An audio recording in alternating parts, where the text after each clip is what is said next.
Jangan lupa like, komen, dan subscribe channel YouTube TVRI Bengkulu, serta nyalakan lonceng notifikasinya.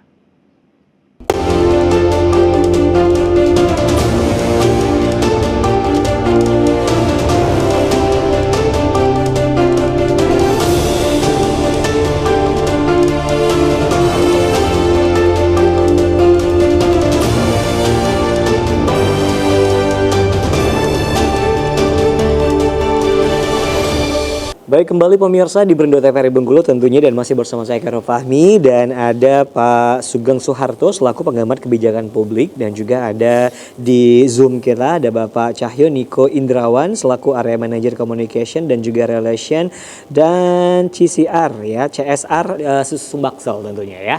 Oke, nah baik, kita kembali berbicara dengan Pak Sugeng dulu nih. Nah Pak Sugeng, kita sudah dapat informasi dari pihak Pertamina-nya langsung nih ya kan, tentang yang namanya kenapa kelangkaan BBM ini terjadi. Katanya karena pendangkalan dari Pulau Bawah itu sendiri, dan juga sudah dialihkan melalui jalur darat, dan itu pun masih mengalami kekurangan tentunya. Nah, menurut Pak Sugeng sendiri, nah kekurangan ini akan berlangsung lama atau tidak, Pak? Apakah ada penyebab lainnya tidak sih seperti itu? Ya, yang jelas waktunya masih lama ini. Kalau pemerintah itu tidak mencari jalan lain transportasi. Ya, karena kalau kita bicara akar masalah itu adalah pelabuhan Pulau Bae. Ya.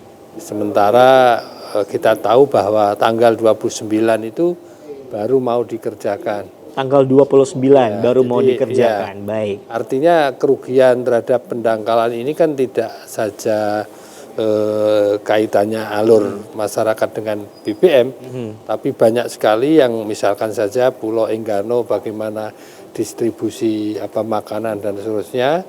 Kemudian juga banyak ekspor impor juga terhambat kan. Betul. Nah, karena tema kita ini adalah kelangkaan BBM ya. Jadi kembali bahwa sesungguhnya Pertamina ini kan penjual. Nah, dia nggak mau kan ya dia istilah dagang itu kan ya supaya barang dia laku, habis ngambil lagi dan sebagainya. Iya. Dan tadi dari Pertamina mengatakan stoknya sebenarnya ada, bukan apa-apa dan bisa memenuhi kebutuhan. Betul, stok nasionalnya cukup ya, mencukupi. Cuman karena kemarin terhambat kurun waktu sekian, itu sehingga menyebabkan masyarakat itu menjadi ngantri. Pada saat ngantri pertama mungkin jumlahnya hanya tertentu ya untuk kebutuhan konsumtif. Tapi begitu terus lama-lama itu akhirnya terjadi kepanikan masyarakat. Betul, panic attack ya Pak. Ya, artinya dia semuanya full tank. Ya. Dengan adanya semua full tank yang menyebabkan yang nggak ngantri, nggak kebagian. Betul. Nah, inilah akhirnya menjadi krisis BBM. Ya. Tapi ketika masyarakat mungkin menghadapinya juga nyaman, kemudian ya wajar saja. Nah, kemudian pemerintah daerah mungkin membantu alternatif daratnya untuk disupport. Betul. Karena untuk lautnya jelas agak waktu yang lama. Kalau menunggu hanya untuk jalur lautnya ya Pak ya. Dan pendangkalan laut, kemudian sekaligus adanya suatu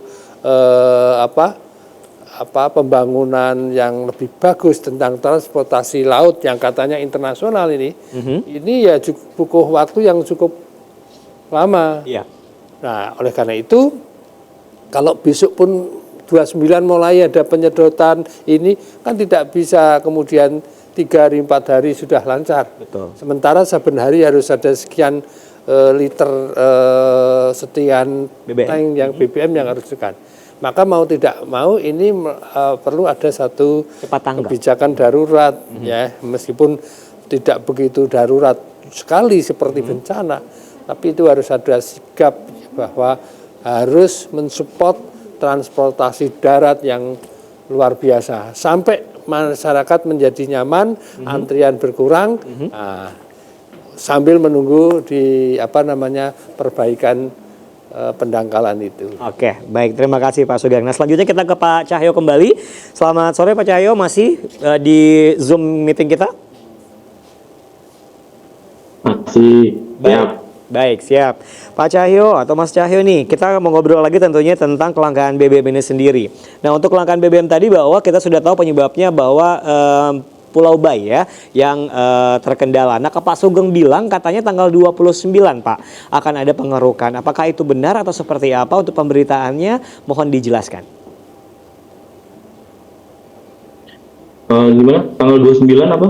Sorry. Tanggal 29 kita dapat informasi bahwa akan dimulainya pengerukan dari Pulau Bay. Oh, iya.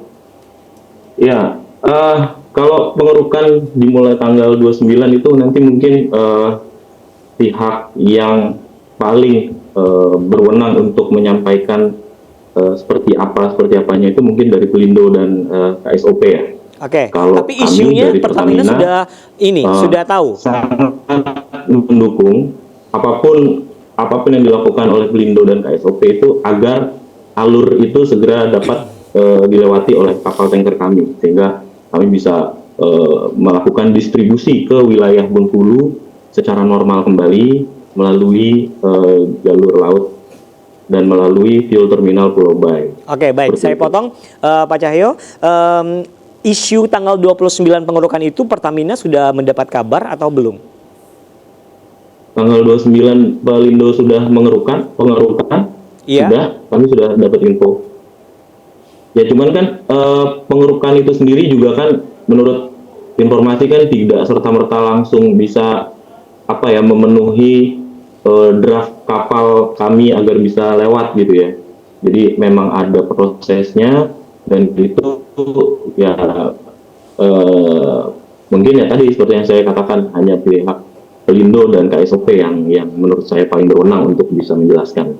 Oke, baik. Nah, kita juga di lapangan punya ini, Mas Cahyo, punya hal yang kita lihat tentunya, bahwa ada jalur khusus untuk My Pertamina. Apakah itu betul atau seperti apa? Jalur khusus untuk pengguna My Pertamina? Iya. Oh, kalau di Bengkulu saya kurang update ya kalau untuk yang teknis di SPBU-nya. Tapi kalau setahu saya di wilayah Sumbaksel sendiri itu sudah mulai berjalan memang. Contohnya di Sumsel sendiri juga sudah. Mungkin di Bengkulu di beberapa SPBU sudah. Jadi mungkin memang itu memang strategi kami untuk bisa bertransaksi dengan cepat, dengan lebih mudah gitu ya. Kenapa lebih mudah? Karena nanti itu cashless gitu ya, jadi tidak menunggu pihak SPBU untuk membuatkan nota, pihak SPBU untuk menyiapkan kembalian gitu ya, karena bayar cash. Jadi karena ini sudah terdigitalisasi, nanti ada semua tuh di aplikasi My Pertamina-nya seperti itu. Oke, baik. Dan menurut dari Pertamina sendiri, apakah ini akan berlangsung lama untuk kelangkaan BBM kita atau seperti apa, Mas Cahyo? Oh, ya, kalau bicara berlangsung lama atau tidak, ini saya tidak bisa menjanjikan apa-apa gitu ya. Yang bisa kami janjikan adalah bahwa kami akan terus supply BBM ke wilayah Bengkulu. Sekalipun itu memang mudah habis gitu ya di SPBU, itu memang karena, mohon maaf sekali, karena memang ada keterbatasan jumlah mobil tangki, keterbatasan sumber daya kami gitu ya, karena mobil tangki itu juga harus disetir dengan orang gitu ya, jadi mungkin ada fatigue atau ada apa, jadi mungkin mereka juga harus istirahat gitu ya. Jadi mohon maaf sekali, saya tidak bisa menjanjikan ini akan selesai berapa lama. Tapi yang bisa kami janjikan adalah bahwa SPBU itu setiap hari itu akan kami supply. Oke. Gitu. Walaupun nanti kami harus nyampe malam gitu ya, dan harus pagi-pagi sekali SPBU itu buka, terus kemudian warga bisa beli dari pagi gitu ya. Mungkin nanti siangnya sudah habis, itu kami mohon maaf. Jadi memang ada keterbatasan di kami yang karena juga ini adalah supply di luar kenormalan kami gitu ya, karena normalnya itu dari Pulau Bay. Tapi kami tetap berusaha yang terbaik untuk masyarakat Bengkulu. BBM akan selalu tersedia. Oke, baik. Jadi tidak perlu panik buying gitu. Oke, baik. Sebelum ke Pak Sugeng, kita terakhir ke Mas Cahyo ya. Nah, untuk normalnya SPBU yang disuplai ke SPBU nih, BBM yang disuplai ke SPBU itu berapa kali dalam satu hari sebelum terjadi kelangkaan? Nah, setelah kelangkaan berapa kali penyuplaian? Itu Mas Ahyo, boleh diinformasikan? Oh, kalau normalnya itu sehari sekali. Cuman yang menjadi tidak normal adalah kami harus membagi. Jadi yang biasanya sehari sekali itu bisa 16 KL, bisa satu mobil tangki itu kan ada 16 KL. Nah, itu untuk satu SPBU itu. Nah, ini mungkin satu SPBU itu kita supply jadi 8 KL gitu. Jadi kita bagi ke SPBU yang lain jadi biar merata suplainya. Itu aja sih paling yang agak kita kurangi itu. Tapi itu akan continue terus dilakukan pengiriman itu gitu. Hanya memang jarak yang jarak yang menjadi kendala masalah ya di sini karena jauh sekali. Oke, baik, terima kasih Mas Ahyo. Kita akan ngobrol lagi tentunya nanti, kita akan jeda iklan terlebih dahulu. Tetap bersama kami di Berindo TVRI Bengkulu.